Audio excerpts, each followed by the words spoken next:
Karunaratne. Today we have a very special guest with us, Dr. Sanitri Samarakor, and we are going to talk about female health or female hygiene. So I have a lot of questions to ask you. My first question is about sanitary napkins, because it's a big problem at the moment, especially in our country. It's about the cost, and it's about the usage, it's about the aspect of hygiene, and also very problematic to me is the damage it does to the environment. So first of all, tell me what your opinion on sanitary napkins, and then how do the common women use it in Sri Lanka? Do you have any experience? My experience with the rural community is rather limited, I would say, but definitely as like a woman myself, using feminine health products throughout my life since I was 11 years old, there is a certain amount of knowledge I have. The sanitary napkin are the most commonly used commodity, I would say. Then of course there are the sustainable cloth napkin forms, which are more prevalent in the rural setting. Tampons, internal insertion products, the most innovative and environmentally friendly method would be the period cup or the organic cup. So if we take the first one, the sanitary napkins that are available in the market, are our ladies using it properly? To a great extent, I believe they are, just because they are not a new product anymore. Yeah. It is very well known, it is very convenient when you consider the hassle that comes with but maintaining the reusable cloth napkins. So if let's talk about the disposal of it, let's look at school children and of course office staff. I have so much of experience because we do a lot of personality development programs, and very often the HR department has asked me to teach grown-up ladies how to dispose sanitary napkins. It's a very sad situation. Disposing of the wrong way is one of the most inconvenient things that can happen in a public setting. Because can you just imagine blocked sewage?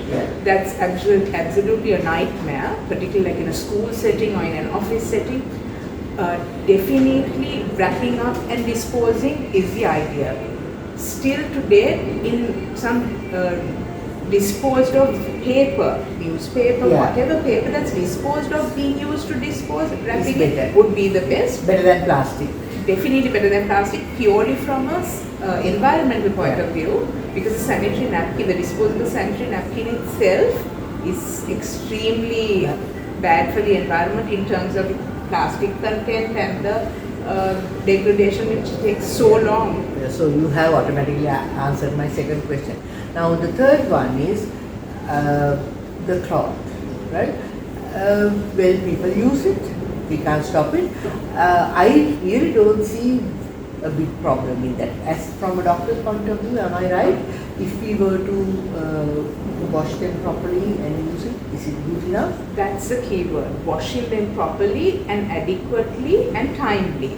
Because if you are using a very thick padded cloth, the tendency to use it longer is the danger there. The blood, whatever we dispose of from our body, is basically odorless and not infected. So if you keep it on for too long, if you don't wash it adequately and dry it adequately, that's a problem. But thankfully we are a tropical country with plenty of sunlight, so we actually have the perfect environment to use such pads. So could you just tell me, if you know, what material would you recommend? Soft cotton, which is not irritable to the skin. So use them and wash them as often as possible. Wash them as often as possible, and then dry it out in the sun. Okay, and now they talk about this menstrual cup. Apparently it's the best solution for all these problems, and even better than the tampons. Tampons, of course, are not very freely available. It's a little expensive as well. Expensive, not freely available, and also disposing again, because actually it's flushed, and then that too doesn't really help with the sewage. Yeah, that's right. So if you can explain to us about the menstrual cup. I'd be more than happy to, because I'm such an advocate for it. Personally, having been using it for, I would say, about 4 years. Okay. And that's another point I want to talk about. Thank you so much for this. It's so important that we talk about this. So the menstrual cup is basically a silicone, maybe a 2-3 centimeter cup, which is inserted, which can be folded. This is human grade, health grade silicone that's used, not the cooking silicone. Yes, so it's quite safe to be used within the body. Our usual menstrual flow is about 2 to 3 tablespoons for the entire period of 3 to 5 days. So even the menstrual cup comes in various sizes for the teenagers who have just attained menarche, for young ladies who have had children, those who haven't had, because the cervical, that is the vagina, and the length changes. Just I see. So is it the length or is it the complete basically the diameter, because there's been some stretch.